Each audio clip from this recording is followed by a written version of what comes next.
C'était plutôt un sujet concernant les organisations de la société civile qui, en prélude aux élections, s'activent pour des élections sans violence. Vous venez donc de suivre un reportage de l'Observatoire de la solidarité et de la cohésion sociale qui a procédé au lancement officiel de la mission d'observation électorale proactive. Le reportage sur les affiches offertes par la CEI vous sera proposé dans nos prochaines éditions.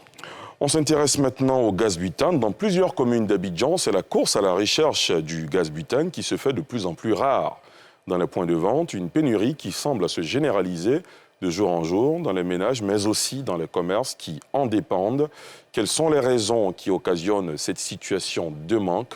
On fait le point avec Moussani Kiema et Eric Kimou. Depuis quelques jours, le gaz butane manque dans les ménages à Abidjan.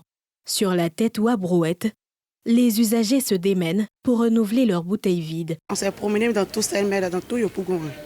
Aux alentours, on n'a pas eu. Hier même, je l'ai appelé pour lui demander s'il y a un envers. Il m'a dit non. C'est de suite là, je l'ai appelé, il m'a dit que tu es venu avant hier. Donc, je lui ai dit qu'il a réservé une bouteille pour moi, j'allais venir chercher. Là, je fais 3 jours que je cherche le gaz. Dans les dépôts, il n'y a pas. Ils disent qu'il n'y a pas de gaz, donc on ne les a pas encore rechargés. Donc, depuis, comme ça, mais je vais chercher aussi.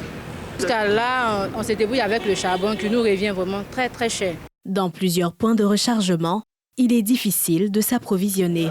Il n'y a pas de gaz. Je suis allée devant la bandit, il n'y a pas. Laissez venir ici. Il n'est pas eu aussi. Habituellement, les camions viennent, mais ces temps-ci, là, ce n'est pas le cas.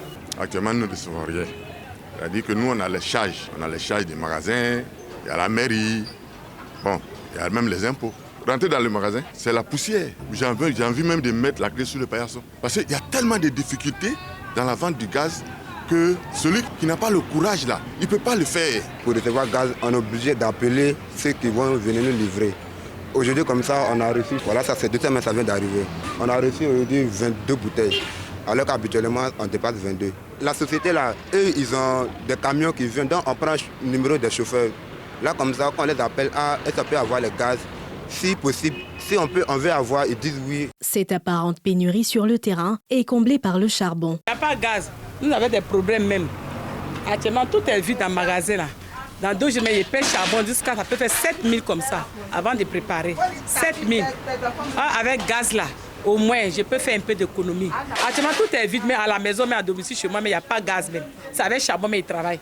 La direction des hydrocarbures impute cette situation au résultat de la traque contre les dépôts frauduleux de transvasement de gaz butane. Par ailleurs, la direction a produit un communiqué dans lequel elle signifie que les sphères de stockage de gaz butane sont à 100% de leur capacité et l'écoulement du produit, après de légères perturbations, est convenablement assuré par les circuits de distribution.